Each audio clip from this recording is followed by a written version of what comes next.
Vamos a dar entonces inicio a esta nueva sesión de diálogos aislados. Les damos la bienvenida a quienes se incorporan en esta nueva instancia. Y para quienes se incorporan por primera vez, esto es un encuentro en donde todos los miércoles nos reunimos a conversar con dos invitados acerca de las oportunidades que nos ha estado dando también este aislamiento producto de la pandemia a nivel mundial. Y bueno, lo interesante en el fondo de poder saber y conocer los procesos creativos y el desarrollo detrás de la obra de cada uno de nuestros invitados de distintas disciplinas. Y para esta oportunidad tenemos a dos interesantes invitados, ambos son arquitectos de renombre internacional. Le damos la bienvenida a Solano Benítez y a Felipe Asadi, quienes conversarán acerca justamente de los procesos creativos de su obra. Y para dar inicio, yo voy a leer una pequeña biografía de los invitados, porque si leo la biografía completa nos tomaría la hora de conversación, así que me voy a remitir solo a los más destacados. Solano Benítez es un referente de la arquitectura paraguaya. En el año 1986 obtiene el título de arquitecto y urbanista de la Universidad Nacional de Asunción y en ese mismo año funda su oficina, la Sociedad Gabinete de Arquitectura, con la cual ha desarrollado hasta hoy su ejercicio profesional. Variadas distinciones dan cuenta de su trayectoria. En 1999 recibe el Premio Joven Sobresaliente por aportes a la cultura paraguaya de la Cámara Junior y el Premio a la Obra de la Década del Colegio de Arquitectos de Paraguay. Desde entonces ha recibido un gran número de premios y distinciones, entre las que destacan en el año 2008 el Premio BSI Swiss Architectural Award, reconocimiento de selección mundial, que se otorga al arquitecto menor de 50 años de mayor aporte a la disciplina. En el año 2011, la Asociación Paraguaya de Arquitectos le otorga el Premio Arquitecto Bicentenario, y en el año 2016 resultan vencedores del León de Oro en la Bienal de Arquitectura de Venecia y recientemente han sido premiados con el Global Award for Sustainable Architecture. Ha desarrollado una amplia carrera como docente en más de 20 escuelas de pre- y posgrado a nivel mundial y actualmente participa como docente en el taller 9 de nuestra Escuela de Arquitectura. Por otro lado tenemos a Felipe Asadi. Él es arquitecto de la Universidad Finisterra y magíster en Arquitectura de la Universidad Católica de Chile. En el año 1999 recibe el Premio Promoción Joven del Arquitecto del Colegio de Arquitectos de Chile. Ha sido profesor en varias universidades chilenas y extranjeras también, en México, Brasil, Italia, Colombia y Estados Unidos. A partir del año 2011 se ha desempeñado como decano de la Facultad de Arquitectura y Diseño de la Universidad Finisterra y también ha sido invitado a dar conferencias en Venezuela, Perú, México, Puerto Rico, Costa Rica, Argentina, España, Italia, entre otros. Su obra ha sido publicada en varios países, en revistas como Wallpaper, Architectural Review en Londres, Arquitectura Viva y AB Monografías en Madrid, Architectural Record en Nueva York, IA en Tokio, Domus y Casabel en Italia, entre otras, así como en libros especializados en todo el mundo. Ha participado en exposiciones en Chicago, Barcelona, Pamplona, Londres, Quito, Tokio, Venecia y Santiago. Y su obra se ha desarrollado en Chile, Argentina, Uruguay, México, Guatemala, Perú, Puerto Rico, Venezuela, Estados Unidos y Ecuador. Bueno, muchas gracias Solano y Felipe por estar acá en esta conversación, en este encuentro. Gracias a todos los participantes. La idea es que vamos a partir con unas presentaciones que nos van a hacer nuestros invitados el día de hoy. Pueden mantener sus cámaras prendidas si así lo quieren, pero sí les vamos a pedir los micrófonos apagados y cualquier pregunta que vayan teniendo en el momento o que quieran hacer al final de la presentación la pueden escribir en el chat y en la medida que el tiempo nos permita nosotros se los vamos a hacer transmitir. Los transmitiremos a nuestros invitados. Solano, Felipe, muchas gracias. Gracias, Mayra. Gracias, Mayra. Partimos, Solano, con una presentación tuya, ¿no? Como para mí es un gustazo ser telonero de Felipe Asadi, así que vamos adelante. Vamos a calentar el auditorio a ver si es que estamos a la altura. Qué gusto estar aquí otra vez en Chile con todos, es una maravilla, me siento realmente muy, muy agasajado. Debo decir que es uno de los lugares en el mundo que mejor me tratan, así que, y nunca puedo decir me tratan como en mi casa, porque en mi casa nadie me trata así de bien, pero dicho eso, es un gustazo realmente poder acompañar y presentar. Nosotros Y digo nosotros porque, como lo explicó Maida, yo ejerzo en sociedad con Gloria Cabral, que es mi asociada actual. Si bien es cierto, yo fundé el gabinete en el 87, en este momento el gabinete siempre fueron sociedades, pero hace casi 10 años que tenemos ya una sociedad permanente con Gloria, y que es mi asociada y también es mi compañera. Así que para mí es un gusto poder decir nosotros siempre. Lo que les voy a mostrar son solo dos ejemplos de cómo funcionan determinadas formas de hacer. Me gusta decir que nosotros somos especialistas en hacer todo lo que no sabemos hacer, es decir, intentamos hacer investigación, intentamos llevar lo que la disciplina conoce a un rango de mayor aporte. No nos consideramos operarios de la disciplina, no nos consideramos operarios de catálogos, ya sean de origen histórico o contemporáneos, en términos de materiales, procedimientos, etcétera, en términos de cultura en general. Lo que intentamos es ubicarnos en un incómodo pero intenso lugar, desde donde intentamos hacer aquello que ni nosotros sabemos hacer, ¿verdad? Usando un poco la experiencia y usando la verificación por la vía experimental de muchas de las cosas que vamos haciendo, levantando como hipótesis para poder ir evolucionando. Y una vez que obtenemos esa posibilidad, para nosotros es un gusto compartir, porque tiene solamente sentido en la medida en que eso se convierte de nuevo en opción para todos. Perdón, yo quiero entonces empezar a compartir pantalla y les quería presentar una primera obra que para mí es un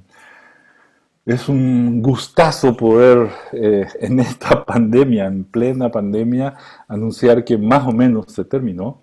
Este es un experimento muy interesante porque hay un artista mexicano que se llama Bosco Sodi. Bosco Sodi, así como la física fue tal vez una de las disciplinas que ha aportado fuertemente a la pintura y a las artes plásticas en el siglo XX, haciendo incluso que sea la gravedad la que establezca los patrones y las posibilidades de expresión de Jackson Pollock, por ejemplo. Intenta Bosco Sodi utilizar la química, no la física. Intenta no ya jugar con la pincelada y cómo la luz va a detallar las sombras sobre cada una de las manos que se vayan poniendo, sino que intenta producir unas reacciones químicas y en un momento dado las detiene cuando esto alcanza una determinada expresividad, etc. Bueno, este señor decide poner en Oaxaca, México, tiene una propiedad que da sobre el mar, y decide llamar a una serie de arquitectos a producir las funciones necesarias para que eso como institución, como fundación, prospere. Entonces el primer contratado fue Tadao Ando, que pone en Casa Guavi, que es este lugar en particular, pone un master plan con las viviendas, las viviendas para las residencias artísticas, el sitio de convivio, unas galerías de exposición. Se le suma Alberto Kalash diseñando los jardines de toda Casa Guavi. Se le suma Álvaro Sisa y diseña las cerámicas y el lugar donde se produce el moldeado del barro y otras experiencias, con una chimenea muy potente para poder producir las piezas, etc. Se le suma Kengo Kuma con un gallinero, se le suma Gabriela Echeverry y su marido con una especie de vivero que hace casi de tutor de unas plantas endémicas en la zona, y a nosotros nos piden el lugar de la composta, como en esta especie de espacio verde, en esta selva baja, espinosa, que coloniza la duna, se podría llegar a producir compost para precisamente alimentar todos los jardines, los viveros e incluso como una oferta de insumos para las jardinerías de alrededor, etc. Entonces nosotros lo que imaginamos es una estructura muy simple. Nos imaginábamos que no solamente la materia debía reciclarse. ¿Se ve mi puntero? Eso sí quería preguntarte, Maya. ¿Se ve mi puntero ahí? Sí, ok. No solamente para reciclar en estos lugares la materia orgánica de origen vegetal, sino que además queríamos que la propia arquitectura pudiese mostrar cómo podíamos recompostar piezas estructurales. Es muy común en nuestros países que las columnas que se hacen de prefabricado de hormigón por choque, por jalar demasiado, por lo que sea, pierdan el pie y sean básicamente unos desechos. Entonces nos imaginábamos unas estructuras que a partir de esos elementos encontrar la manera otra vez que con grouting y con otros elementos poder formar piezas mayores como si fuesen cabreadas, etcétera, etcétera. Y desde esa estructura poder poner lo que nosotros llamamos una reflexión sobre el curtain wall. El famoso muro cortina, que en realidad es el muro de vidrio, que se pone en la mayoría de los edificios, etcétera, etcétera, solo que nosotros nos imaginamos un curtain wall distinto. Entonces, en el medio de ese paisaje, en el medio de esa geografía, hacemos esta construcción, es decir, un perímetro de aproximadamente 25 metros, armado por asociación de vigas y columnas, para poder soportar, digamos, el espacio central totalmente rodeado de sustancia verde. Y ahí podemos entender y ver cómo son los jardines, cómo es el alrededor, y lo que podemos ver al fondo, evidentemente, ya es el océano y las serranías de Oaxaca.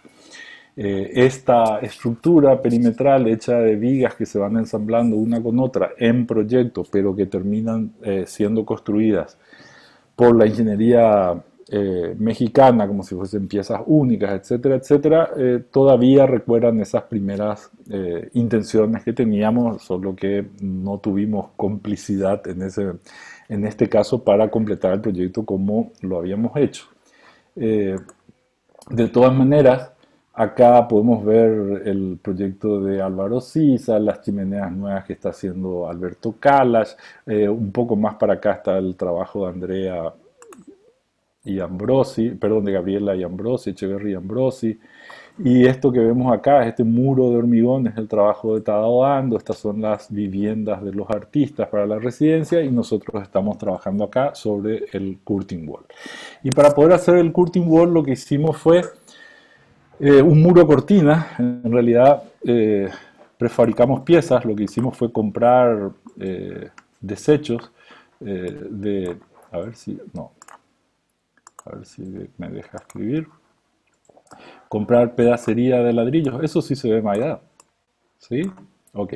Pedacería de ladrillo que se ponía contra un encofrado, más o menos así, que tenía en el interior disfrazado unos hilos metálicos de acero, perdón, hasta acá, de tal manera que podamos hacer este panel y luego poder levantarlo y luego poder estirarlo desde acá, desde acá, desde acá y desde allá, utilizando absolutamente el material que es de desecho. De hecho, nos salía absolutamente gratis el material, nos lo donaban, nos lo regalaban, porque en todas nuestras ciudades en Latinoamérica y casi alrededor del mundo, la ciudad se va rehaciendo y se van desechando estos materiales que si no tienen como único destino el ir a parar a los rellenos y a ese tipo de cosas, ¿verdad? Y lo que hacíamos era una estructura tipo gallinero, es decir, unas varillas que originalmente habíamos diseñado así, haciendo este zigzag que se contraponían contra otro que venía haciendo exactamente lo mismo, y así se armaba, digamos, una malla metálica muy simple a la cual luego se le ponían estos paneles acá arriba y se terminaban fijando de esta manera. Entonces ahora sí, por fin teníamos un verdadero muro cortina. La intención no es otra más que celebrar y marcar en el lugar, en el medio de todas las dunas, el lugar donde se va a producir esta transformación de toda la masa verde, de jardinería, de corte, de limpieza, de cosecha, en algunos lugares donde se mantiene el pasto corto, en material para nuevamente alimentar los cultivos, producir otra vez un mejoramiento de las especies vegetales, etcétera. Y lo que vemos en todo momento es siempre esta definición muy ruda del interior contra el exterior, pero en realidad eso no se da. O sea, realmente podríamos haber imaginado esto como un curtain wall, como una fachada de cristal que protege un jardín dentro de un jardín, como podía haber sido la Fundación Cartier por Jean Nouvel en el centro de París. Pero en realidad lo que nosotros reflexionamos es sobre las capacidades de prefabricación, la manera de trabajar en zona sísmica, cómo podíamos hacer una estructura que en realidad liberase inercia y que pudiese deformarse en caso de un terremoto de alto, sin que signifique el quiebre total de una pared que necesitamos hacerla cada vez más fina, cada vez con menor cantidad de material, porque todo este material ya tributó tuvo un costo energético para el planeta. Es decir, el planeta ya, independientemente del costo, lo que el planeta tuvo que hacer es obtener energía para sacar la tierra, energía para amasarla, energía para ponerla en moldes, energía para coserla, energía para llevar los ladrillos a la obra, energía para erigir las obras, energía para mantenerlas, energía para demolerlas, energía para desecharlas, energía para que se conviertan en nada otra vez. Eso es un absurdo, o sea, eso es olvidar la circunstancia de crisis ambiental en la que pervivimos. Por lo tanto, el poder experimentar y hacer muros de este tipo o cómo podrían, usando precisamente los zigzag, otros prefabricados y otras formas de trabajar con esa materia de descarte, para nosotros es un tema súper importante, súper importante. Ahora nosotros sí estamos viendo, esto es porque, como es en un ámbito académico, lo interesante de todo esto para nosotros era poder hacer vigas que manifiestamente, que si estarán las vigas de alumbrado de la calle, manifiestamente no podían hacer un salto de 12 metros funcionando como estructura. Entonces iba una acá y otra del otro lado funcionando una con otra, utilizando grouting para vincularlas, convertirlas, rearticularlas, etcétera, etcétera. Ingeniería mexicana lo que hace es calcula este salto entre este punto y este de 12 metros, establece una viga y por acaso la duplica. O sea, para nosotros era, ¿cómo van a hacer este tipo de cosas? ¿Qué sé yo? Pero bueno, es lo que obliga la idiosincrasia del lugar. Y nos decían, por ejemplo, nos decía que no había esas columnas disponibles y yo pensaba, o sea, que no hay borrachos en México, nadie bebe en México, nadie hace, y es mentira, esa columna en Sudamérica, pero hay, o sea, una epidemia de muerte de columnas, hay, ¿verdad? Por suerte mueren las columnas, más columnas que personas, ¿verdad? Pero bueno, ese es el atributo según el cual hicimos esta reflexión acerca del muro cortina, del lugar, de las posibilidades de reciclado, de la posibilidad de reutilización de los recursos, de tener una mirada sobre lo que veníamos haciendo. Pero un tiempo antes también estábamos pensando, porque, no sé, o sea, fuimos invitados para participar en un concurso, para el Miami District of Design, una empresa que ya van a ver ahí, nos pide ya el layout interno y la disposición general, ya se había encargado a alguien, pero querían una propuesta nuestra para la fachada. Esa firma es Gucci. Y esa firma Gucci, ponemos ahí la cartera la más, la más terrible que... solo para darle escala y para entender que esa es una pieza más o menos de 40 centímetros. Pero si se fijan, la diferencia con la otra pieza que tenía 80 centímetros, 90 centímetros, la que terminamos construyendo, Esta tenía más o menos 40 centímetros y tiene ese borde metálico que lo podíamos llegar a hacer. Y nos interesaba muchísimo eso porque de hacer esto, imaginábamos que podíamos hacer esto. Y usando precisamente el borde metálico, poder articular las bisagras suficientes como para, vinculando una con otra, hacer conjuntos de este tipo como muro cortina nuevamente, ¿verdad?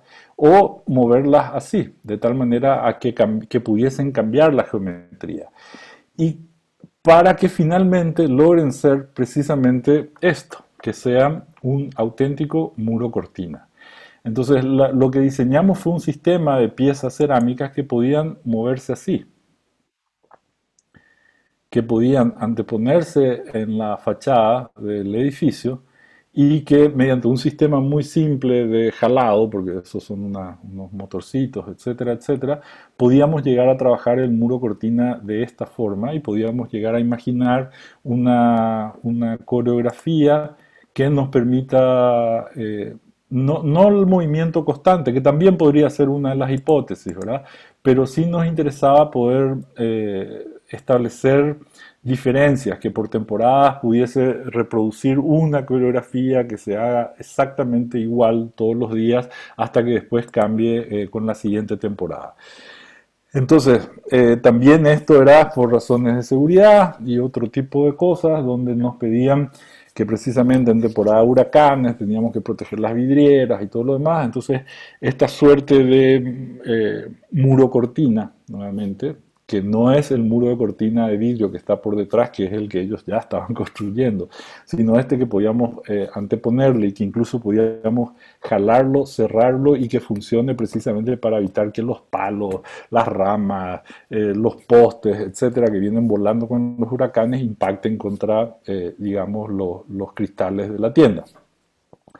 Entonces lo que hacíamos era eso, imaginar cómo de entrada esa tienda podía tener la coreografía o el sistema que nos permitiese entender que ese muro sí finalmente era un muro cortina, un muro que podíamos llegar a desplazarlo y calculamos, por supuesto, al tener nada más que 4 o 5 centímetros, que es el equivalente a un ladrillo puesto de canto al suelo, eso no era superior al peso que podría tener una mampostería de 0,15, porque como es nada más que 4 centímetros y es 40 por 40, qué sé yo, bla, bla, bla, eso resultaba ser absolutamente liviano.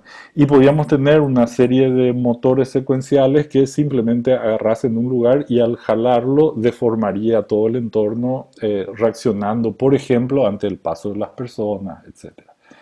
Entonces esta fue la propuesta que hicimos, reflexionando exactamente sobre la misma condición, cómo imaginarnos un muro, un auténtico muro hecho de ladrillos, pero que sea un muro cortina, que sirva de brisoleil, que baje la luminosidad, que proteja en caso de huracanes, que sea lo suficientemente flexible y adaptable para que se presente como la fachada de dinámica de una empresa. Se finí. Dos proyectos, uno hecho, otro como proyecto, pero reflexionando sobre lo mismo. Excelente, Solano, gracias. A ver si nos dejas de compartir la pantalla ahora. No. Gracias. Vamos, Felipe, que te quiero ver. Me llamo a Mira, silencio yo. Compartís ahora. sí, mira, voy a hacer un alto un poco en el esquema porque si bien el tema que estamos viendo hoy día yo creo que tiene que ver con estos componentes constructivos, me parece importante explicar, y con dos proyectos también, uno construido con un equipo, digamos, también de la Finis, y otro no construido, pero pensado también en equipo, de otra naturaleza. Un proceso creativo que creo que está muy cercano también a Solano, aunque Solano no lo crea, tiene mucha influencia en lo que yo hago y lo que hacemos en la oficina, que también, en lo cual también influyó mucho el Rafa Iglesias y ha influido Corbalán también, que es muy partner tuyo, Solano, y la verdad es que no hay día que no nos acordemos de esas grandes conversaciones acerca de la estructura del peso y de la masa. ¿Ah? Y la verdad es que voy a tomarme un poco el poder, aunque la Maida después me va a retar, ya lo sé. Es hablador, oye. No, si no, no, ya mira, ya me empezaste a retar, ¿viste? Voy a empezar con esto, que la verdad es que después podemos, Maida, hablar de lo que teníamos un poco pensado, pero me parece que es importante saber de dónde viene o cuál es el proceso real del ejercicio creativo dentro de la oficina. Después de todo, el tema de esta charla es un poco eso. Y siempre me empiezo con esta foto porque cuando uno le dice a los niños en el colegio cómo se forman las cordilleras y por qué están formados así los continentes, uno se hace una idea y ellos también se hacen una idea que es completamente distinta a cuando uno ve la cordillera de la Sal, por ejemplo, en el desierto de Atacama, y ve que realmente se plegó y entró una placa continental dentro de otra masa de tierra muy grande que es el continente y como cuando los niños apretan la arena en la playa, aparece una formación rocosa que es demasiado evidente, que va mucho más allá de poder imaginárselo. ¿Ah? Y en ese sentido, eh, siempre pienso que nuestra relación con la materia es demasiado dramática, mucho más que nuestra relación probablemente con la historia con las tradiciones, y por lo tanto definitivamente fija las pautas de lo que hacemos, ¿ah? Desde quizás el arte o las artes plásticas hasta todas las disciplinas que rozan la arquitectura. ¿Ah? No sé si la música probablemente, pero sí tenemos que ver con el territorio, y la FINI se establece y pone una bandera de alguna manera en el tema territorial y geográfico ante todo. ¿Ah? Ante muchas otras variables. Y por lo tanto me parece que es lícito en este momento hablar del tema de la masa. ¿Por qué llegamos a la masa y al peso? Por esto, digamos, por la tierra y por el trabajo además artesanal. El otro día hablaba con Michel Roskin, de hecho, que todos conocemos, y quien además ha experimentado con estos procesos de componentes constructivos de una manera bastante industrializada. Y siempre se echa de menos, y él me lo comentaba también, siempre echamos de menos la factura a mano, digamos, el tiempo que se demoran las cosas en hacerse, no solamente para poder tenerlas en la cabeza y tenerlas presentes, sino porque además los materiales con los que trabajamos, cuando trabajamos con materiales y no con productos, tienen un tiempo de maduración. ¿Ah? y, y son expresivos. En este caso, en esta foto también, vamos viendo cómo la misma Tierra va expresando el tiempo. ¿Ah? El tiempo y cómo este va degradando, para bien o para mal, la misma materia que soporta este tiempo. Y en esta foto también, obviamente, no deja de impresionarnos el macizo de las Torres del Paine, pero cómo es capaz también la misma naturaleza de generar contrastes tan fuertes entre una materia y otra estando dentro del mismo suelo. ¿Ah? Y cómo este peso genera también cierta sensación a veces de liviandad. ¿Ah? Además que siempre aprovecho de mostrar un poco estos paisajes que me alucinan. Y acá me paso un poco también al tema de la factura, de lo que hablaba recién, del tiempo. ¿Ah? No sé si se está viendo esta próxima foto. Ahí sí. Del artesano que trabaja con la greda, con la tierra, y que demora lo que tiene que demorar para que este elemento, pese a que es un elemento que está trabajado con las manos, uno ve ahí la repetición y la facilidad que tiene para hacer siempre lo mismo de la misma manera y con el mismo resultado, pero que finalmente hay una relación, de nuevo, muy directa y muy dramática con el material y con la materia, y se tiene que demorar esto lo que se tenga que demorar. Esta es una foto probablemente de Pomaire, ya no recuerdo, creo que sí, de un artesano que trabaja con la tierra de la misma manera que otros artesanos también trabajan con la tierra, pero ya de un modo mucho más sofisticado, pese a que el trabajo que tiene esta fotografía es idéntico al anterior. Es probablemente la misma tierra quizás con algunos otros procesos, pero vemos cómo, y como decía Solano, cómo se adelgaza de alguna manera el material y se lleva a un extremo, y el proceso finalmente da un resultado que es completamente distinto, que pareciera que tiene una sofisticación mayor, pero es igualmente primitivo. ¿Ah? Y ahí en ese momento me quisiera después detener un segundo en aquello que nosotros también nos hemos esforzado mucho en la oficina. Hemos eh, intentado utilizar todas las tecnologías que están a nuestro alcance para poder ser lo más primitivos posible. Y es una cosa, es una especie como de oxímoron o contradicción, pero finalmente es así, digamos. ¿Ah? No queremos imponer tecnologías constructivas en un lugar donde no existen. ¿Ah? Y yo mostraba recién fotos de las Torres del Paine, pero cuando nos tocó trabajar allá, lo primero que hicimos fue ir a ver qué se podía hacer allá, qué se sabía hacer allá. Y con esas cosas que se sabían hacer, nosotros operábamos desde acá. ¿Ah? Y en ese sentido, jamás tratar de llevar un proceso creativo, un proceso productivo, un proceso constructivo, más allá de la tecnología que impera en el lugar donde se va a ejecutar ese proceso. ¿Ah? Desde ahí también aparece esta idea de la tierra, del peso, de aquello que incluso puede haber quedado bajo tierra, ¿ah? Y que se descubre cuando se saca el material. Un poco lo mismo que hace en otro contexto Federico Asler, cuando trabaja el negativo para positivar luego una obra que solamente se ve cuando ya el negativo desaparece.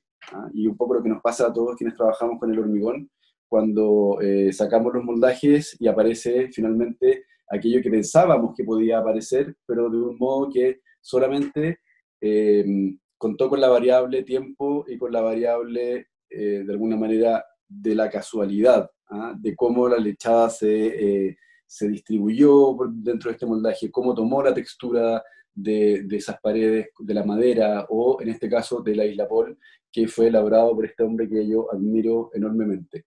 Voy a presentar un proyecto que acabamos de registrar con Pablo Casals, que es un proyecto que hicimos en la Finis el año pasado.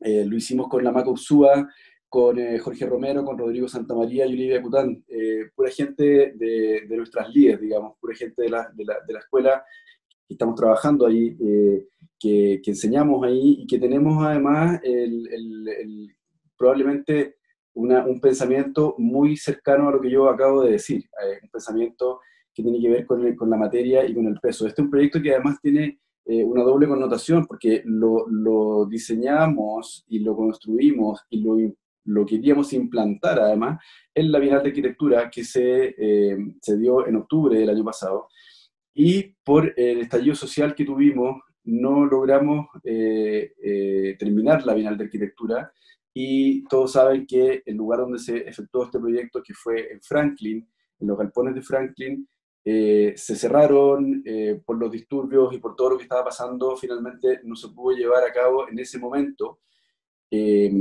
pero sí pensábamos que en ese lugar era un lugar para poder plantear sobre esta estructura que queríamos hacer una serie de preguntas, y una serie de preguntas a las cuales se les metieron también una serie de constataciones. Estábamos trabajando con el equilibrio, con el peso, y en ese momento se estaba hablando de desigualdad y de inequidad.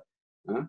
Y fuimos mutando este desarrollo de este diseño también para hablar un poco de cuándo se equilibran las cosas, y estamos trabajando además en un lugar en el que probablemente fue por muchos años un depósito de cachivaches. La palabra no sé si la ocupan allá, Solano, en Paraguay, pero el cachivache es un término que significa básicamente un objeto de poca importancia y de uso desconocido, pero que tiene cierto valor también. ¿Ah?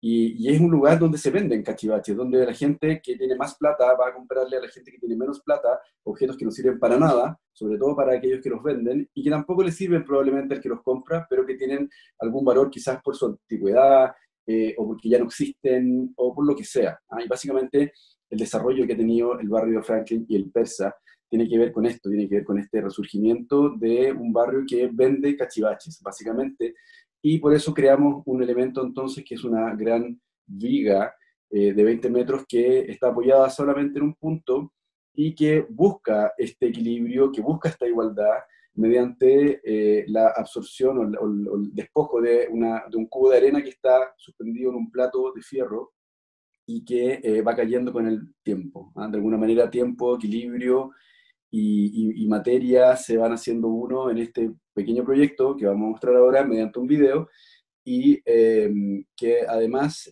ocupa un galpón que está desocupado en Franklin, que es una suerte de sala hipóstila que no deja mucho espacio para una viga tan larga, por lo tanto ocupamos la única diagonal posible en este galpón para poder generar este cantilever. Voy a presentar aquí el video, espero que esté con sonido.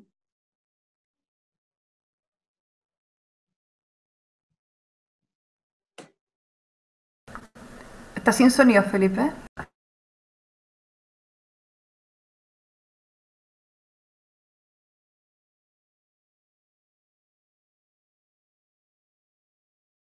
Y tú estás silenciado también.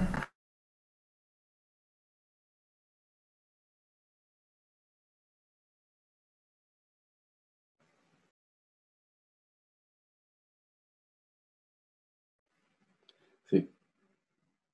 En la otra conexión no tengo sonido, pero no importa. Esta es la viga entonces que tiene 20 metros de largo y ya está apoyada en este triángulo de fierro también.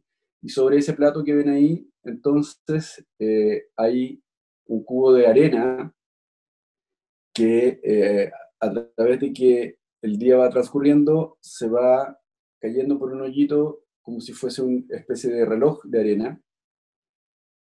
Y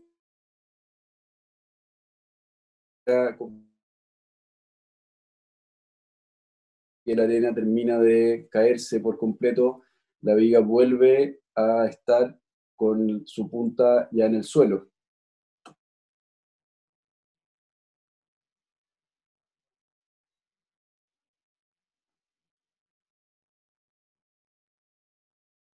De esas conversaciones con estos paraguayos cracks, Solano, Corbalán, con el argentino ya desaparecido tristemente, Rafa Iglesias, hablábamos mucho del peso, ¿ah? Y de la gravedad, de cómo Solano está sin sonido por si acaso, ¿ah? De cómo las cosas se juntan porque se tienen que juntar, ¿ah? Sí, te escucho alto y claro, solo sonrío, Felipe. El trabajo de esta viga tiene que ver también, y me sirve mucho a mí para poder explicar cómo se establecen estas relaciones de los elementos que son por sí mismos depositarios de espacio y de estructura al mismo tiempo, ¿no? Nosotros hemos hablado muchas veces de que la arquitectura, antes de ser un proyecto de arquitectura, debe ser su propia estructura. Y nos gusta mucho pensar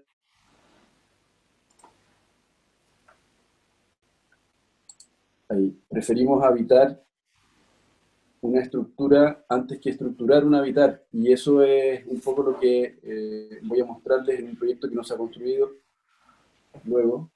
Esta es la viga que atraviesa esta sala hipóstila en diagonal.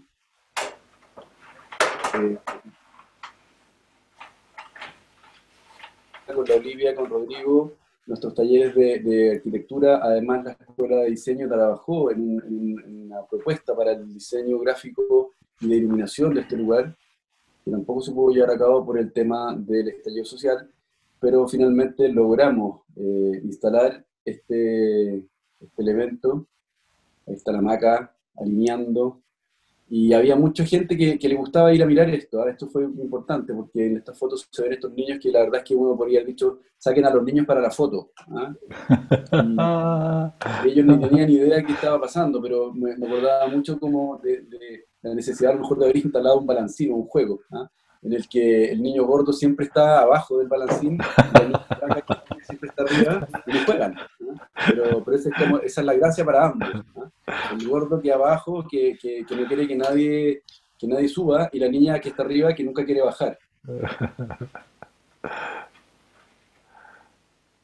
Y bueno, vamos a ver un pequeño proyecto que tiene que ver con esto, con esta idea de que las cosas están pegadas por el pegamento más antiguo de la historia de la humanidad, la gravedad, ¿no? Aquel pegamento que no se demora nada en secarse, pero que siempre está, y eso es muy bonito, ¿ah? Y eso es un gran valor y es gratis, además. Entonces, en este proyecto que le pusimos Casa Barra, es un proyecto que además está en un contexto en el que varios arquitectos trabajaron, un proyecto de una casa para nadie. La verdad es que aquí había que trabajar el tema de la vivienda, básicamente sin más variables que las que uno como arquitecto quisiera trabajar en base a sus propias creencias. Digamos, en este caso, por eso mismo lo muestro porque no hay otras complicaciones. Tratado de no hacer nada muy grotesco, en el sentido de poder además compartir con 16, con otros 15 arquitectos de este proyecto 8 al cubo, en el que estaban aquí 8 chilenos y 8 japoneses. Las únicas dos casas que se han construido de este complejo son las de Alejandro Aravena y la de Rin Ichizawa, que son las dos únicas completadas. Hay otras dos que se están empezando a hacer, pero en este caso trabajó aquí Ken Gokuma, el atelier Bohou, Su Fujimoto. De los chilenos está Lucho Izquierdo, también están los HLPS, Cristiano Urraga, qué sé yo. 16 casas, una al lado de la otra, monomaterial, monoestructural, monocromática, por cierto, y con una sola pieza poder resolver todos los elementos de esta vivienda. Y gracias a que la barra, que tiene 50 metros de largo, se mete básicamente en la tierra y está completamente involucrada su estructura con la tierra, es posible que sobresalga 10 o 12 metros, considerando que tanto sus muros como su techo y su suelo son elementos Mm. estructurales que funcionan en común, ¿ah? Son colaborativos, y por lo tanto, en este caso, las ventanas o los vanos, más que ventanas, que ven tanto en los laterales como en la cubierta, no son más que los espacios sin estructura, ¿ah? Todo lo demás es una membrana estructural, y por lo tanto nuestra relación con el contexto básicamente va a funcionar por la falta de estructura de los muros, y no por una necesidad de ver hacia afuera o por una voluntad de tener una cierta relación con ciertos hitos de la naturaleza, porque eso va a suceder igual, digamos, ¿ah? Y por lo tanto, este es un elemento que básicamente es un perfil estructural que se extruye y se le quita entonces aquello que no necesita para poder existir, y en base a eso se genera la relación espacial. Voy a dejarlo hasta ahí. Son esos dos proyectos que quería mostrar y que tienen que ver con el peso, el equilibrio y el paso del tiempo en el desarrollo de sus elementos. Le cedo la palabra, maestro Solano. Ya, qué lindo, qué bueno están los proyectos, Felipe. Mucha felicidad, están realmente muy interesantes.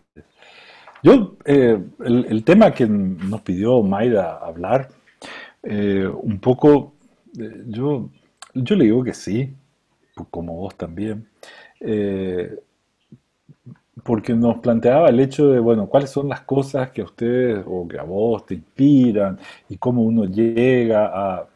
Y en realidad tendríamos que hacer dos consideraciones. Eh, una, porque estamos en un medio académico y tenemos que poder explicar a la gente qué es lo que, cuál es nuestro trabajo como profesionales de la historia, en el sentido de poder recordar una serie de técnicas y de modos y de cuidados que uno tiene para hacer determinadas cosas. Finalmente una técnica es, el culto a la técnica no es otra cosa más que el culto al cuidado, al hacer bien una determinada cosa y cómo se puede. Pero nosotros, en particular, cuando hago la definición de cómo es nuestro estudio, etcétera, yo digo que somos una particular, eh, una- unos profesionales de la historia un poco diferentes. Eh, yo supongo que las musas funcionan con la historia. Es decir, de hecho, las musas son las que establecen el puente entre, con esto que nosotros llamamos la inspiración y qué sé yo, entre alguna condición del pasado, pero establece una, ante todo, la posibilidad de un futuro distinto. Es decir, en realidad el futuro, el presente se agota a cada instante, el futuro todavía no nos pertenece y lo único que nosotros podemos realmente cambiar es el pasado. Eh, Observando el pasado de una manera diferente, surge la posibilidad de producir, de imaginar algo en el futuro. Entonces, esta idea de estar siempre rodeado o muy visitado por las musas, imaginar que uno en realidad trata de cohabitar con las musas, armar su museo personal, que no es otra cosa más que la casa que uno pone en su museo personal, estará todo aquello que nos permite remitir a aquel pasado que recordamos. Recordar viene de recardio, recardio es volver a pasar por el corazón, es decir, en la medida en que somos capaces de establecer un puente afectivo con cosas que ocurrieron en el pasado, pero con el clic de transformar ese pasado para convertirse en una herramienta futuro, ahí recién empieza el verdadero trabajo, el trabajo de imaginar potentemente una condición a futuro. Eh, yo creo que es muy distinto al recitador del pasado, al que lo mantiene bajo una estructura. A nosotros se nos, o sea, por lo menos nosotros nos ponemos casi en la obligación de tergiversar el pasado, de inventar un pasado diferente, aquel que nos permita hacer ese paso. Y en ese ámbito y en ese sentido, eh, nos sentimos, por supuesto, profundamente frustrados en cuanto a alcanzar una suerte de erudición de cosas interesantes o importantes para nuestro hacer. Yo creo que esa lucha por la erudición, por llegar a recordar con precisión y con calidad ilustrativa propia de la ilustración determinados saberes, ya es una batalla perdida ante el señor Juan Google. Juan Google sabe todo, sabe absolutamente todo y recuerda eh, taxativamente todo. Basta ponerlo y lo reproduce y lo reproduce y lo reproduce una y mil veces. Entonces, para poder superar esta frustración, es necesario poder apuntar a tergiversar ese pasado, a poder entender que debe haber un paso entre ese conocimiento previo que existía y esa condición a ser inaugurada en un tiempo que vendrá. Ahora, muchos hablan entonces de cuáles son las cosas que producen esta inspiración, ¿verdad? Que es el arte, es la música, son las matemáticas, etcétera. Y ahí es donde yo disiento un poco de todos esos procesos, ¿verdad? Yo me imagino que, y creo que lo comenté en clase, el señor Newton miraba apenas una manzana, ¿no? Cuando imaginó, no es que estaba mirando un super acelerador de partículas no, estaba mirando una manzana cuando se imagina la ley de la gravedad o muy parecido a todos nosotros, eh, el señor Arquímedes estaba mirando unas partecitas que culturalmente le llamamos obscenas y que nosotros diríamos que estaba en una porno observación, al momento de ingresar seguramente en una tinaja, cuando aquellas partecitas emergen, evidentemente no creo que haya sido algo así, qué partecitas tenía este señor para estar absorto de esta manera, o qué manzana era la de Newton, ¿verdad? Entonces, de lo que se trata es, creo yo, de poder construir un estado de reflexión tal que permita instrumentalizar eso. Entonces la construcción no está en la calidad de lo que llega a uno, no está del ojo para afuera, está del ojo para adentro. Porque si uno no sabe lo que está buscando, no puede saber lo que encuentra, la importancia de lo que encuentra tampoco, ¿verdad? Entonces, de lo que se trata, en nuestro caso en particular, es precisamente de alejarnos de esta manera de entender la disciplina como una manera que se excita ante una determinada aparición de cosas y que en realidad construye una reflexión que empieza a ser profundizada y aumentada con el paso del tiempo y que nos permite entender cuando presentamos una obra que es la misma, por más que una esté hecha en México y otra esté aspirando a ser hecha en Miami o en Paraguay o en Chile o en Argentina, en Brasil o donde sea. Porque de lo que se trató durante todo este tiempo es reforzar la mirada del ojo para adentro, las circunstancias por las cuales uno va a asumir el riesgoso rol de intentar producir aquello que la sociedad hasta hoy no ha legitimado. Entonces, en ese camino tan hostil de muchísimas maneras, si no tuviese la condición de gesta casi heroica en el sentido de que el entendimiento de que existe la posibilidad real de una transformación positiva en nuestras sociedades, es probable que no lo querramos hacer. Es decir, por dinero, yo no creo que uno dé lo mejor de uno mismo, salvo que la vocación de mi vida sea venderme, ¿verdad? Y la otra cosa que suelo decir al respecto de esto es que en realidad nosotros hasta hoy nunca pudimos realmente vendernos porque ya nos regalamos antes.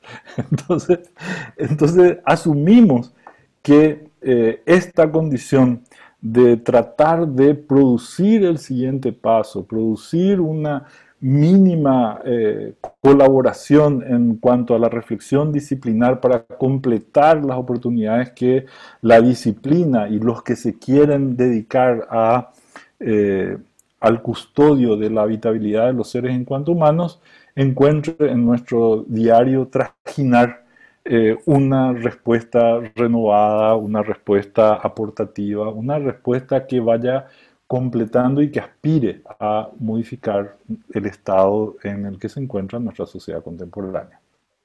Supongo, y solo para cerrar, que uno, incluso cuando estudia, solo para ubicarnos así donde estamos, en el medio académico, uno alcanza la licenciatura en determinados saberes, ¿verdad? Es decir, ya a partir de ese momento estás licenciado como diría Chespirito, dígame licenciado. Bueno, uno ya queda licenciado, como queda licenciado al terminar la milicia o licenciado de otro tipo de cosas, ya queda como licenciado con respecto a una estructura mínima de producción técnica de un determinado hacer. A partir de ahí vienen después los distintos estudios de especialización, serían distintas maestrías. O sea, uno se preocupa por saber y conocer bien algún aspecto determinado de alguna realidad, entonces uno va al magíster, va a tal cosa, aprende con precisión una determinada cosa, ¿verdad? Y el grado superlativo, que no se puede otorgar tan rápidamente, porque es un grado de reflexión, etcétera, etcétera, finalmente es el PhD. Pero el PhD, como su nombre lo indica, es Philosophical Doctor, ¿verdad? Es doctor en filosofía, es decir, no importa qué tan hábil seas para comprar o vender o gestionar en rango de éxito lo que vos hagas, sino que lo que hagas filosóficamente contribuya a la verdad de una sociedad, es decir, que seas parte de un atributo de completud de la sociedad. Y entonces, ¿qué mejor que ser una persona que filosóficamente coherente con la sociedad, filosóficamente coherente con la disciplina, filosóficamente encontrando la motivación para que entre todos podamos vivir mejor? Era eso lo que quería decir en torno al tema que me planteaste, May.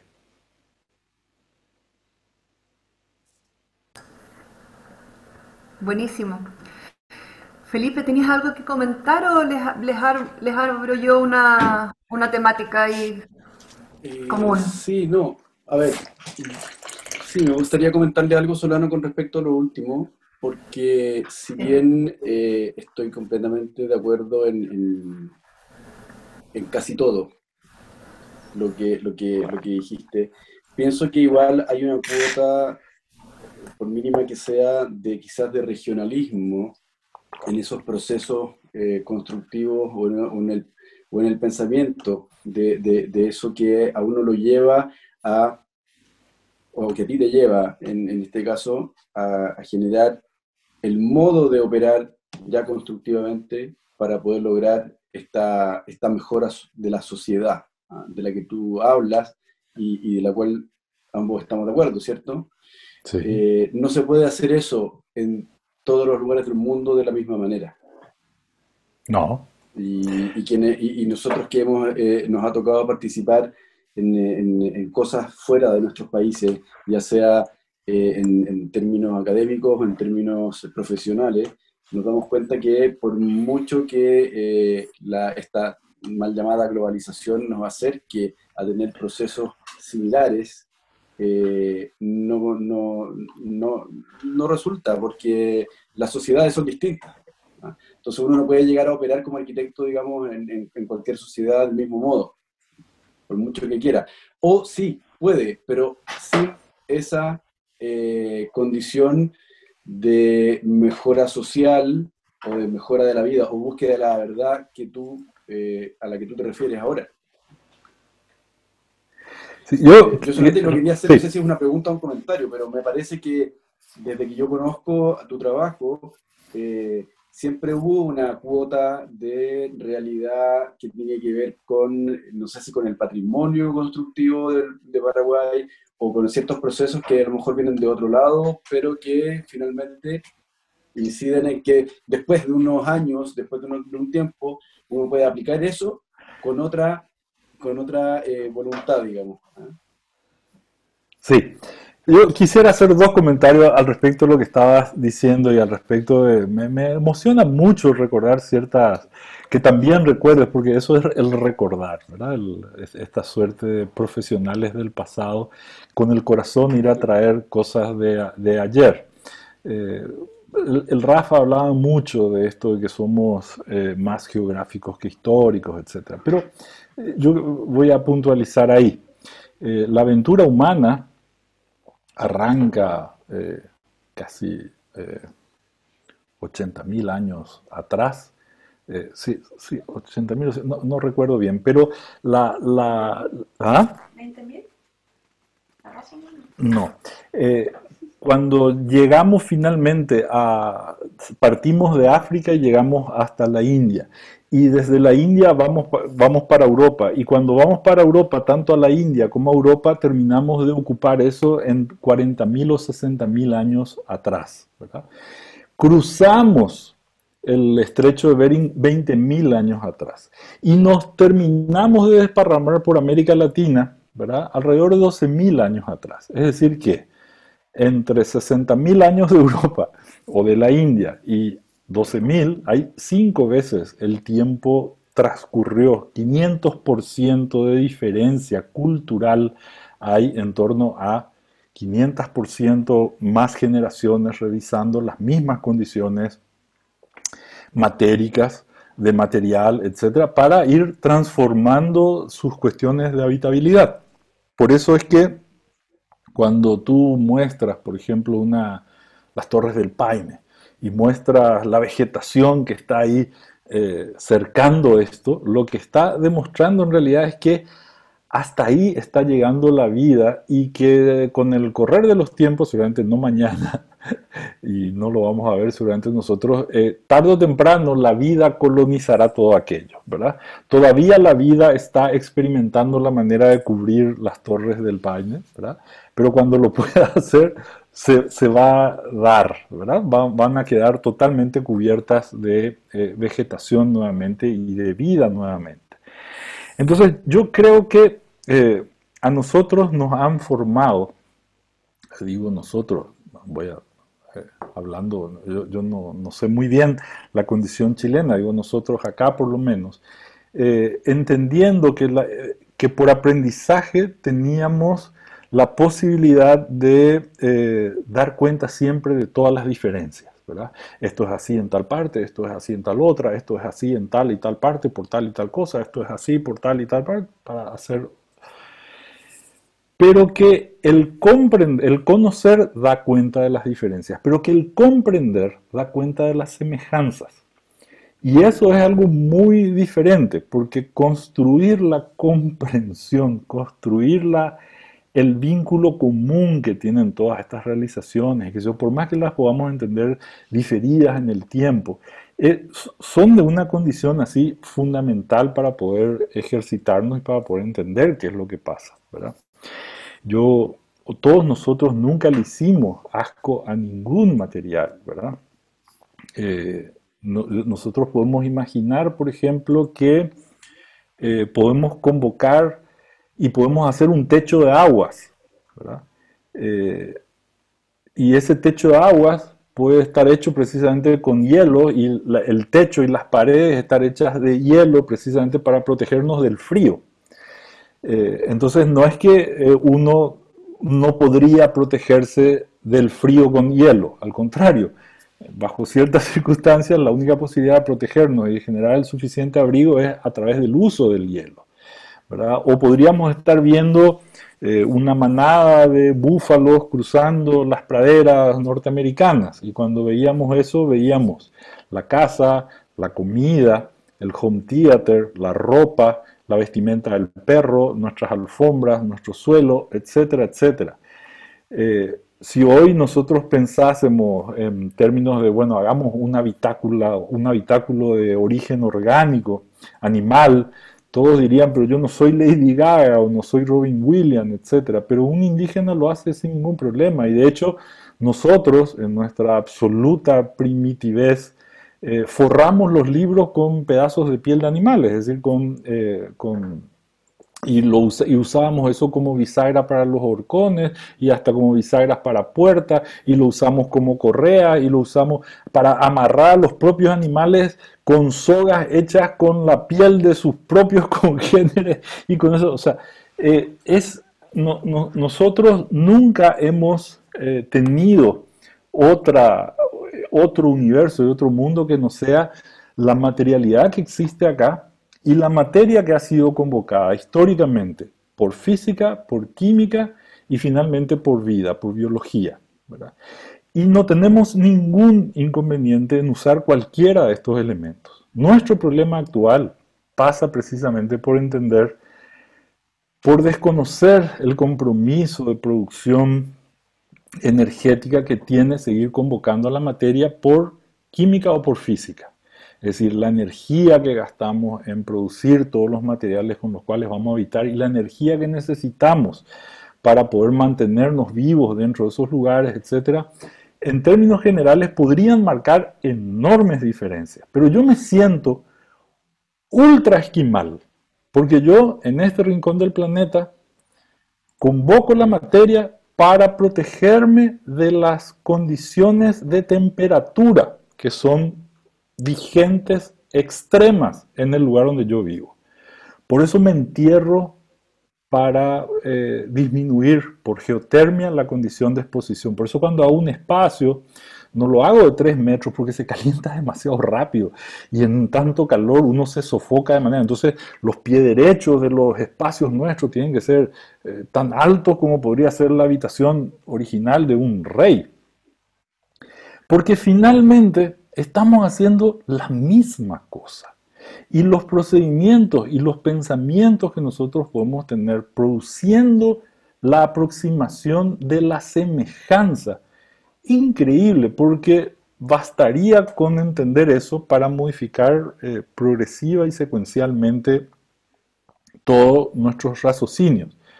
Por ejemplo, solamente para referirnos a una cuestión técnica, podía haber sido Le Corbusier, pero hablemos de los héroes locales. A mí me suelen decir, Solano, cuán importante fue la influencia de Dieste en tu vida. Y yo siempre les respondo, sí, muchísimas. Yo a Dieste le he odiado profundamente durante muchísimo tiempo, ¿verdad? Lo detestaba a este señor, no lo podía ver, ¿verdad? Pero ¿y cómo? Si el ladrillo y tú trabajas ladrillo, el mismo ladrillo que hace el iglú, ¿verdad? El mismo ladrillo que usa Dieste, el mismo ladrillo con el que se hace en adobe y se termina haciendo el muro de tierra, el mismo ladrillo. Bueno, yo les trataba de explicar lo siguiente. Yo había estudiado severamente como un profesional distinto al que soy ahora con respecto a la historia. Había estudiado qué hacía, cómo hacía, vi todas sus fotografías, asistí a sus conferencias. Era fascinante. Cuando yo salí con ese estímulo dentro del territorio de la fantasía, no de la imaginación, a tratar de hacer lo que este señor hacía, porque bastaba eso, yo ya tenía la receta formal, material, y ahora, ingeniero, quiero hacer 40 metros. ¿Qué? ¿De verdad? ¿Por qué? Porque el señor Dieste, que era ingeniero, primero producía sus ladrillos, es decir, él sabía cuál era la capacidad de la materia que él trabajaba. Segundo, era ingeniero calculista, él podía hacer aproximaciones no solamente de forma, sino que podía hacer constataciones matemáticas. Y tercero, él disponía de una mano de obra para hacer eso de productores que eran prácticamente operarios de la NASA, porque para poder poner un ladrillo así, y además curvo, y que además 3 hiladas se vaya para allá y después otras 3 vengan para este lado, no sé, hay que ser, y sin toda la parafernalia, había que tener una musculatura mental que era impresionante. Entonces nosotros no podíamos hacer eso. Directamente no podíamos. No teníamos quien calcule, no teníamos esa calidad de mano de obra y no teníamos un material certificado a nada. ¿Y qué era lo que nosotros? Con el tiempo, yo entendí que lo que este señor nos estaba mostrando no es la manera diestra de hacer las cosas, sino que hay manera de poder producir las cosas. Hay manera de aplicar inteligencia y de transformar las realidades en términos positivos.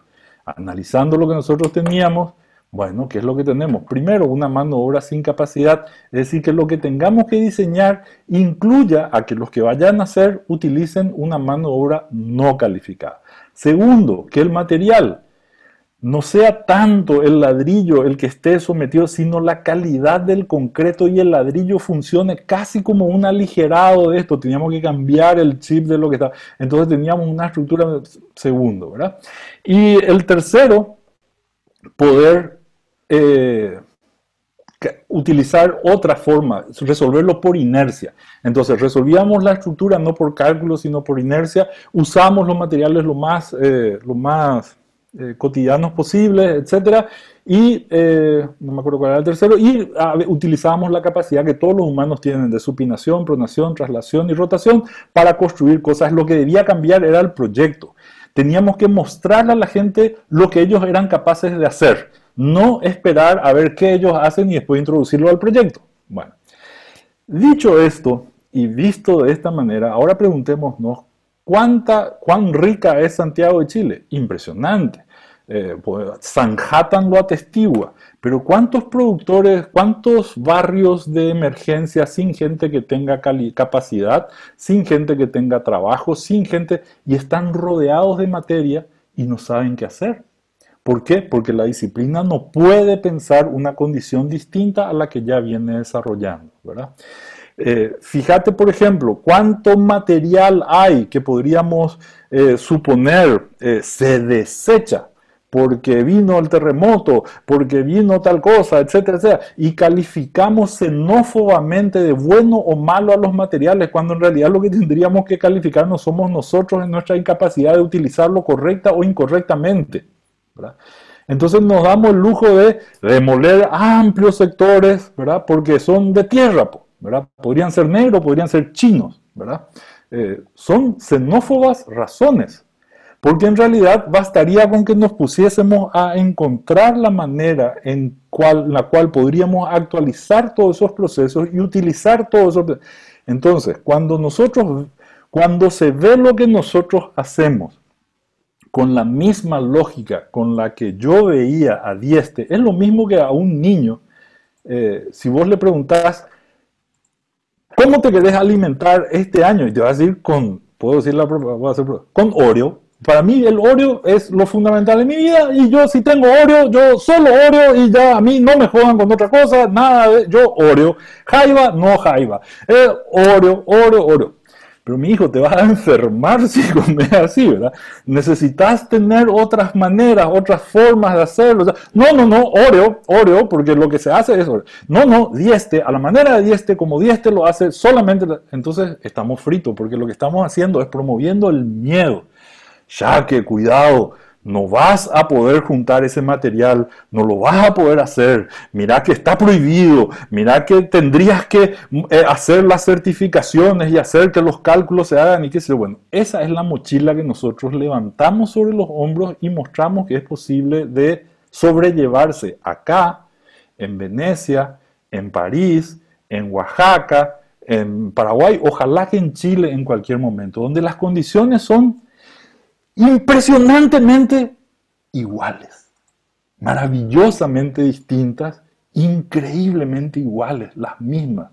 Tenemos gente que puede hacer esto, tenemos materia que fue convocada inicialmente, somos un montón de polvo de estrella que se aglutinó y reaccionó por física, por química, y a veces esa misma materia fue transformada por la propia vida y la vida convirtió ese polvo que estaba ahí abajo en una cosa que servía para producir sombra y que los pájaros canten y hoy hace vigas y hasta pupitres.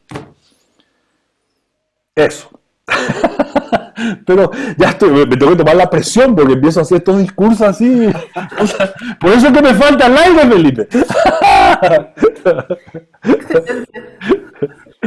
Solano, oye, Felipe, miren, respecto a eso mismo que estás comentando, Solano, que me parece tremendamente interesante, quisiera compartirles una imagen para seguir conversando acerca de esto, porque tiene que ver con... Mira, po. Aquí estaba, Solano, ¿no? Ahí ya vimos, mira, po, qué maravilla, Felipe, sí, ya la vía esa.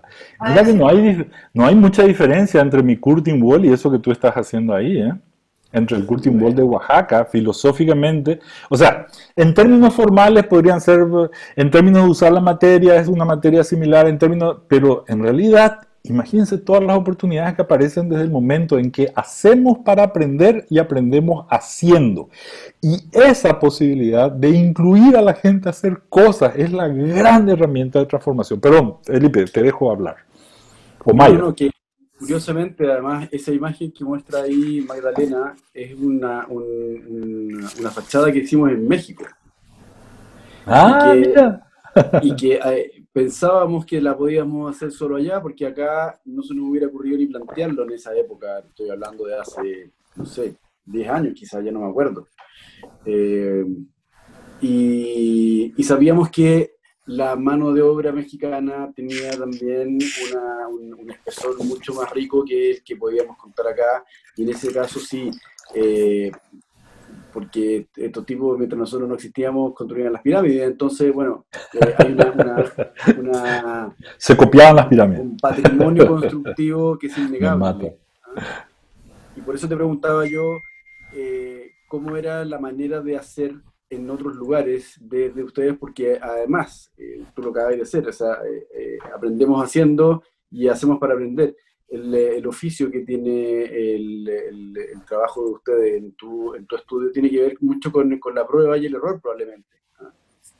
Sin hablar del error como una cosa negativa, pero la misma prueba, o sea, no creo que exista o que existiera hace 20 años un software que dijera cómo instalar los ladrillos de tal manera que hubieran dobles curvaturas y que se generara además una estructura autoportante, por decirlo de alguna manera. Yo creo que Ujú. yo lo vi, además, en ese patio, cómo se ponían los ladrillos y cómo se aprendía haciendo, cosa que nos encantaría además que funcionara a nivel universitario siempre.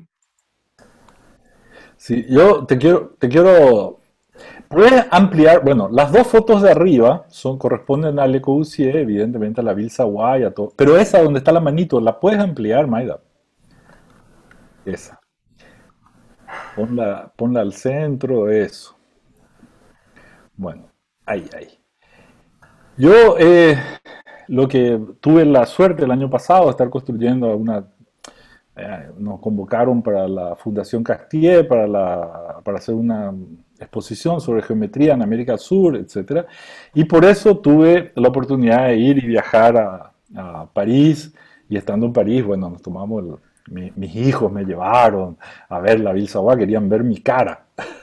Mis hijos, Gloria, todos me estaban filmando. En realidad, la diversión de ellos era ver la cara que yo ponía cuando ellos me ponían ante las cosas que a mí tanto me han maravillado a lo largo de mi historia.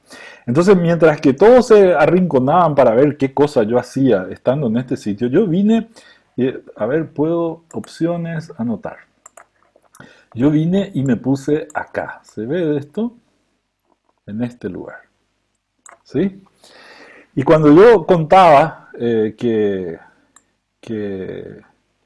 lo que yo había aprendido a partir de esta imagen era impresionante, porque yo veía cómo Le Corbusier, utilizando simples ladrillos de canto y poniendo por fuera ya la estructura de hormigón, apenas unas piezas muy precisas que pudiesen hacer de contraviento y para que arriba no quedase flameando, usaba otra vez casi una especie de viga chata o losita muy finita que arrostraba todo el conjunto y que eso ya dejaba de ser importante acá, donde por la propia curvatura daba, era una maravilla, una lección sobre cómo construir y cómo poder hacer que yo la tenía metida a fuego.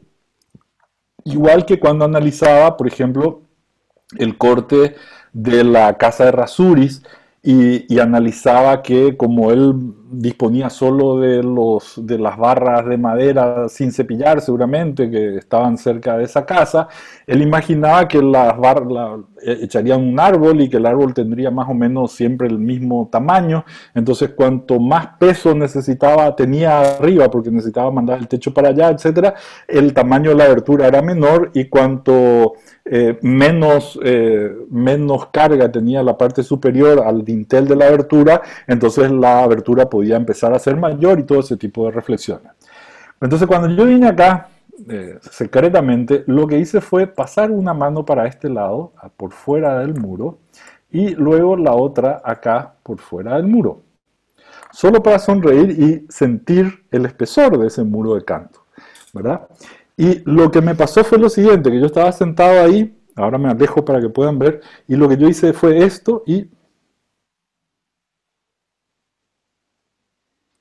y yo no podía creer, porque en realidad eso no era un ladrillo de canto, eso era una sillería de, eso era de piedra, con la misma piedra de trabajar en la lateral, y eso tenía un mínimo de 30 centímetros por 30 centímetros de alto, y entonces lo que me reventó fue la foto, porque en realidad, otra vez, ¿qué es lo que ocurrió acá? Ocurrió que lo que durante todo este tiempo, que es lo que me dio mucha risa estando en ese lugar, es que yo había construido lo que estaba del ojo para adentro. Y esa constatación de que Le Corbusier no llegaba a este ancho de pared, ¿verdad? Que era lo que yo estaba buscando hacer en ese momento, porque ya el reboque había borrado, etc. Y yo hacía así, y golpeaba, no podía creer. Fue un momento así detonante en mi vida, porque quiere decir que esta reflexión acerca, que ahí estaba planteada, ¿verdad? Como una reflexión inicial y qué sé yo, después empecé a entender y dije, claro, el cálculo no estaba desarrollado en esa época. Las condiciones de aproximación vectorial y qué sé yo, empecé a estudiar el cálculo y empecé a entender los calculistas rusos y las primeras gente que empezó a hacer resoluciones matemáticas.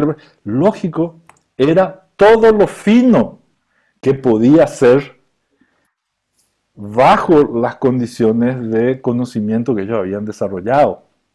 Ahora, yo creo que todavía, incluso ahí, ¿qué hubiese faltado o qué hubiese bastado?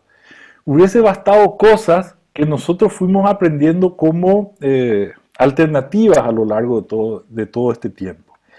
Porque si bien es cierto, Felipe, por ejemplo, dice la prueba y el error, es decir, hacer para ver qué pasa y después, salió mal y qué sé yo, esa es una conjetura. Ahora, solo para divertirnos y hablar, ¿verdad? ¿Podemos hablar todavía? ¿Cuánto tiempo más podemos hablar? Podemos, ok. Hasta que se te acabe el aire nuevamente. Qué pesado. ¡Es el emoticón! Tengo que decirle a Gloria que reserve una habitación en alguna. Está todo lleno ahora por COVID, así que no me joda con eso, Felipe. Bueno, me mira Gloria así con cara desesperada. Mira, ahí está controlando. Bueno, ahora estaba diciendo sobre la reflexión acerca del cálculo y sobre todo esto que había pasado durante este tiempo y sobre la prueba y el error. Bueno, resulta ser que si yo soy un médico consagrado y te digo, mira Felipe, ese problema que tú tienes en el codo, cuando haces el zoom en el hoyo, ¿cuál es tu hoyo favorito? No sé cuál será, el hoyo 7. Eso que te molesta es una lesión que yo he descubierto que podría tratarla según un protocolo que aprendí de 1400. Entonces yo te voy a dar de tomar esta bebida espirituosa y cuando tú tomes esta bebida vas a entrar en un sopor tal que yo mientras tanto lo que voy a hacer es tomar un cuchillo y calentarlo a fuego, golpearlo con unos martillos para que sea... Y he comprado unas tiras de asado paraguayo y he ensayado, porque debe ser un corte muy preciso, el corte que debo hacer para despiezar el tendón y corregir en ese mismo momento. ¿Tú qué me dirías? Me dirías, uno, tú me demandarías, pero yo digo, saqué de un protocolo médico. Tú me mandarías por ejercicio anacrónico de la profesión. La profesión de médico me demandaría. La sociedad entera diría que yo soy el carnicero de Asadi. Por más que intenté lesionarlo de por vida, por envidia y por todo ese tipo de cosas que todo el mundo sabe que te tengo. Etcétera, etcétera, etcétera. Bueno, ahora suponte que yo soy un otro tipo de médico. Yo soy un médico más progre. Y te digo, mira Felipe, ya que tú tienes ese problema en el codo, he estudiado, tú sabes que yo estoy muy actualizado y he estudiado el último board americano, y ahí dice que si yo te doy esta píldora, no sé si la ves con detalle, pero esta píldora, tú la tomas que ha sido probada en unas 5000 especies similares difusas biológicamente, y yo dándote esto, tú vas en 20 días vas a retomar y va a desaparecer la molestia y esto ya lo va a reintegrar porque es una píldora inteligente que se mete dentro del fluido. Tú me vas a decir, por supuesto que sí, ¿verdad? Y resulta ser que 2000 especies biológicas similares, difusas, fueron ratas, ratones, moscas, simios, etcétera, etcétera, que hemos probado porque es una medicina que acaba de salir. Luego, no solamente eso, tú eres chileno y has comido tanta uva pasa en las empanadas y tanto pastel de jaiba en tus desayunos que en realidad tu cuerpo, al convocar esta materia, ha formado una condición muy particular de reacción a la constitución de tus órganos, porque no es igual alimentarse con empanadas paraguayas que con empanadas chilenas. No es lo mismo comer palta que mandioca. No es lo mismo y necesariamente nuestros cuerpos son diferentes. Entonces yo no sé lo que te va a pasar cuando te dé esa píldora. Y ahí entonces tú dices, ya no era tan fácil de aceptar y decir sí de entrada. Pero ¿qué es lo que hace entonces la medicina? La medicina lo que me enseña es no a pasarte la píldora y después ver, a ver cómo explotas, sino que me enseña a mirar determinadas cuestiones. Yo puedo tomarte la temperatura, puedo ver si tus pupilas se dilatan, puedo ver si tienes mareos, puedo ver si deliras, puedo saber si tienes fiebre, flatulencias, algún tipo de puedo ser escatológico hasta el infinito, te imaginas, ¿verdad? Pero no hace falta. Sudoración en los pies, etcétera, etcétera, etcétera. Y con esos datos, incluso puedo sacarte un análisis de sangre y con esos datos saber si entonces lo que te está variando es esto y suplementarte con esto y saber que si te está pasando esto te puedo poner esto otro y con ese dato, qué sé yo, porque yo tengo la capacidad de revisar. Ahora, olvidemos que somos médicos y seamos arquitectos. Nosotros tenemos un protocolo, una medicina, un protocolo de 1600, ¿verdad? Hacer paredes de ladrillo. Y lo vas a seguir aplaudiendo, que se haga exactamente igual y que sos un delincuente en uso anacrónico de las condiciones disciplinares, ¿verdad? Deberías de estar preso por hacer una pared de ladrillo, delincuente, ¿verdad? Esa sería una versión, ¿verdad? Oye, y la otra... Había entrado recién Ese es el peligro de estas cosas, uno se puede hablar y termina, vos sabes. Bueno.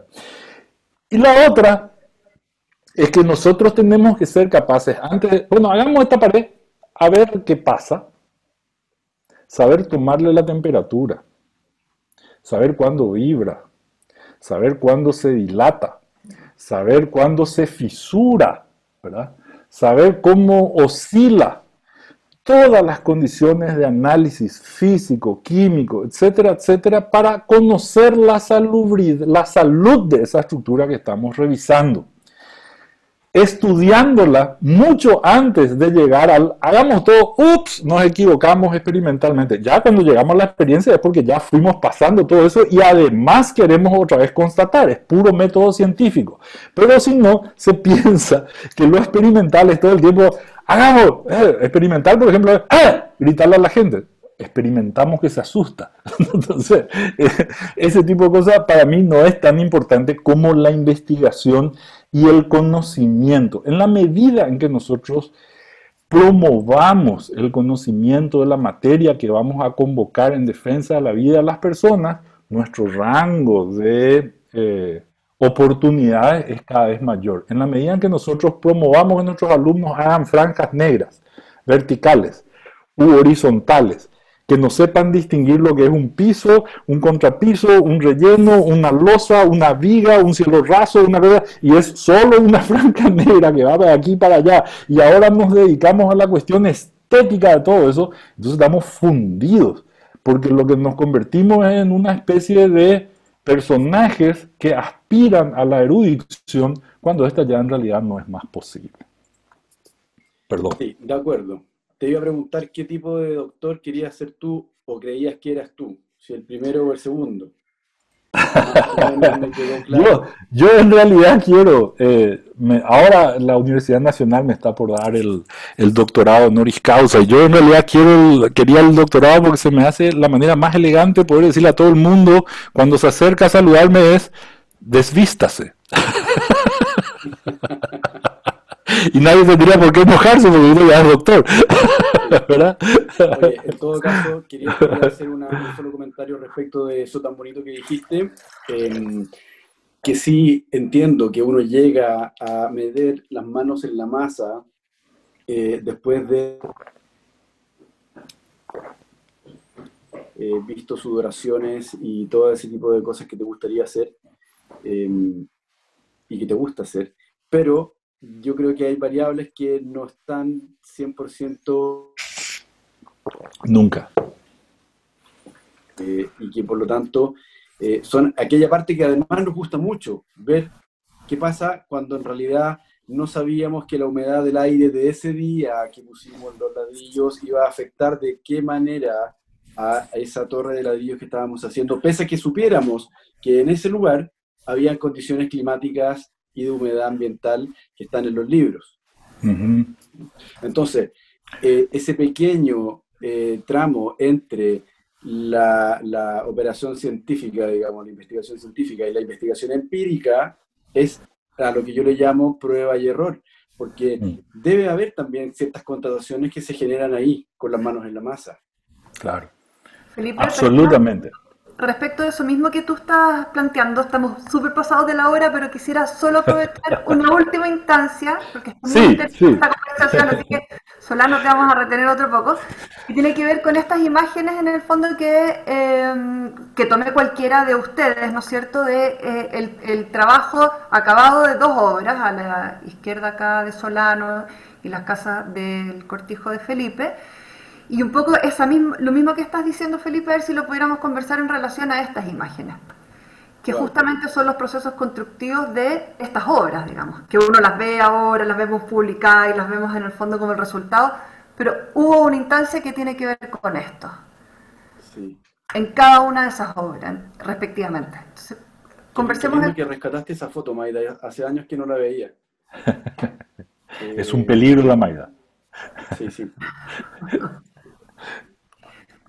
Podemos decir, mi jefa me respecto a eso mismo que investiga. tú estás diciendo, quería porque tiene que ver con eso en el fondo, o sea, las cosas no están en el fondo resueltas ni en el catálogo, están en la exploración del material y cómo el material también va llevándonos a un resultado. Entonces, Sí, bueno, mira, en nos este cuentan algo. caso, que la foto de la derecha corresponde a una obra nuestra, yo podría decir que aquí aprendí mucho más de lo que enseñé, ¿ah? Porque fui a construir a Ecuador esa casa, eh, a Guayaquil, en el contexto de que yo no sabía muy bien cómo operaban también algunos procesos constructivos de un ejercicio que además que tenía que ver más con el tema espacial y con el tema de la tradición de vivir en una casa patio, ¿ah?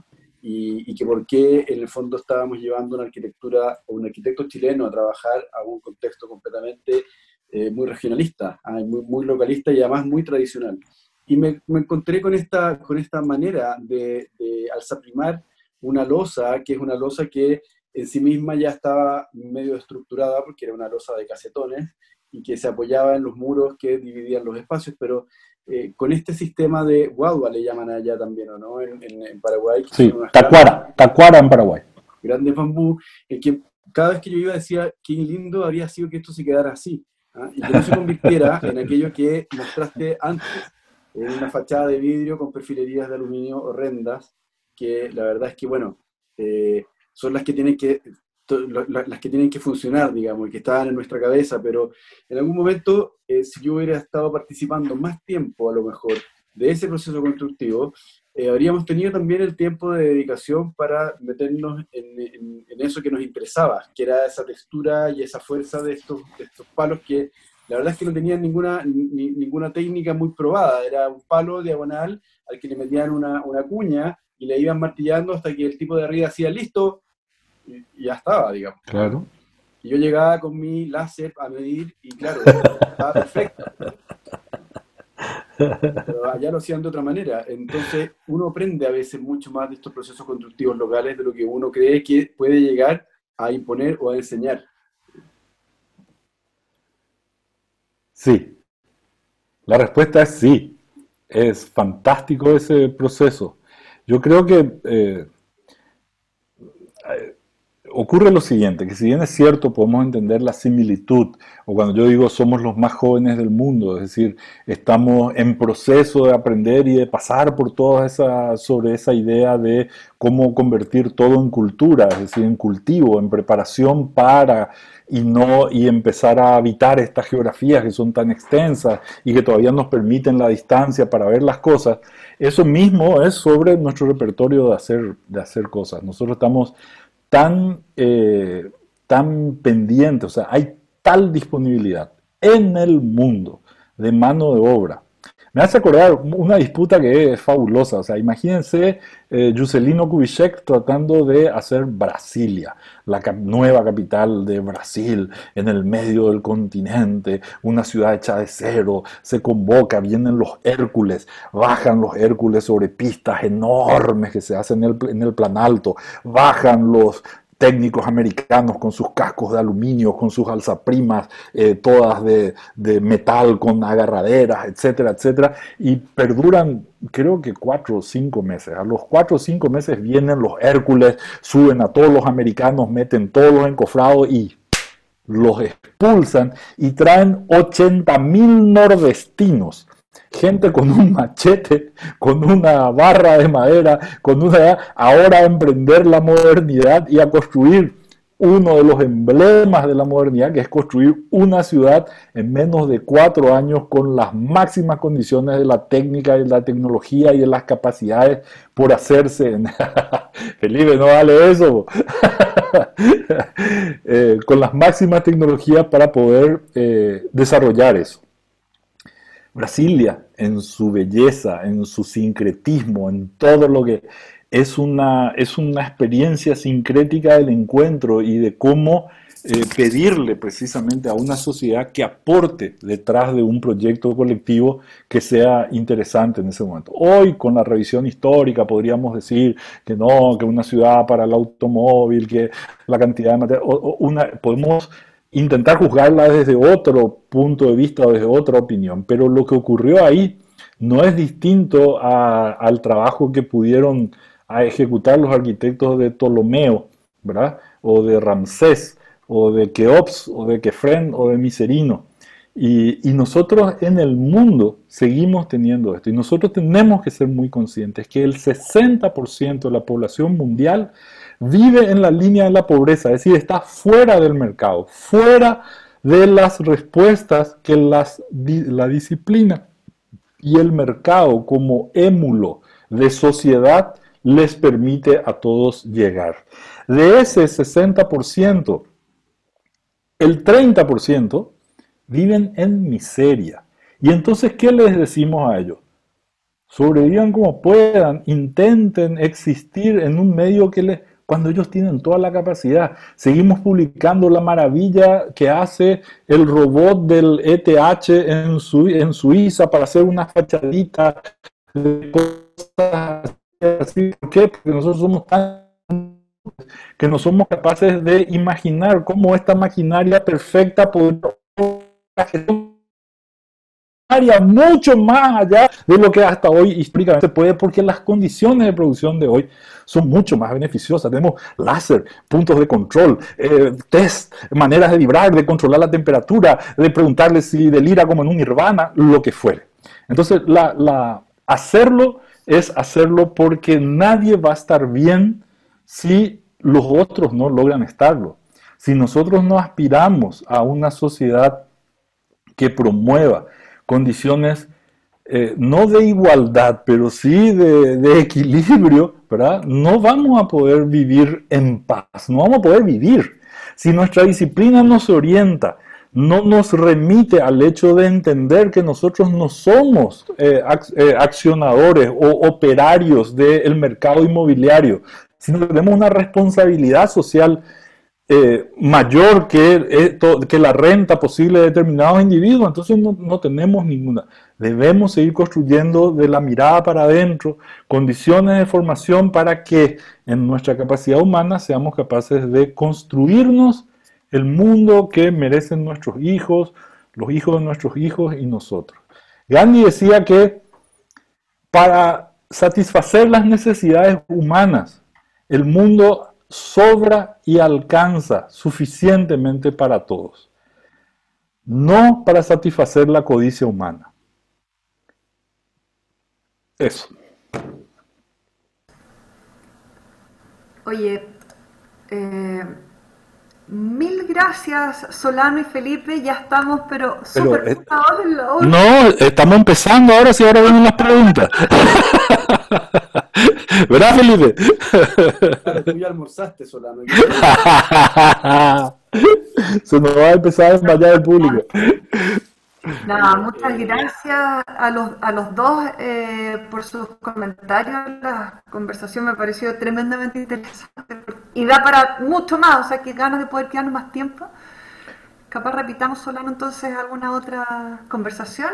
Volveremos Volveré. seremos millones.